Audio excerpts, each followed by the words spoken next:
In Numbers chapter 10, verses 9 and 10, it reads this way: "And when you go to war in your land against the adversary who oppresses you, then you shall sound an alarm with the trumpets, that you may be remembered before the Lord your God.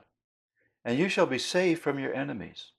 On the day of your gladness also, and at your appointed feasts, and at the beginnings of your months, you shall blow the trumpets over your burnt offerings and over the sacrifices of your peace offerings. They shall be a reminder of you before your God. I am the Lord your God." In Israel, the priests were to blow trumpets made of hammered silver in times of warfare and at the start of their great feasts. In one case it was in war, and in the other case it was in celebration. The sounding of the trumpets was a signal to the people of the nation as well as the remainder of them before God.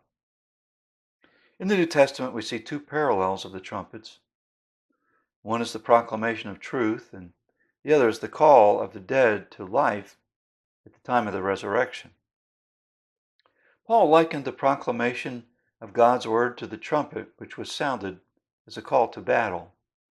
And in 1 Corinthians chapter 14, verse 8, we read these words: "And if the bugle gives an indistinct sound, who will get ready for battle?" The church has the responsibility to sound the trumpet of God's word, the call to faith and action. As Paul indicates, the church must proclaim a message of truth which is distinct and absolutely clear. The church and believer must hold to clear biblical teaching and present the same, being careful to ensure the integrity of God's word. And this proclamation calls people to faith in Christ. The New Testament also indicates the trumpet will sound, it will call the dead to life. We read that in Matthew chapter 24, verse 31, 1 Corinthians chapter 15, verse 52, and also 1 Thessalonians chapter 4, verse 16. Let me read to you from 1 Corinthians, and it says, "In a moment, in the twinkling of an eye, at the last trumpet, for the trumpet will sound, and the dead will be raised imperishable, and we shall be changed."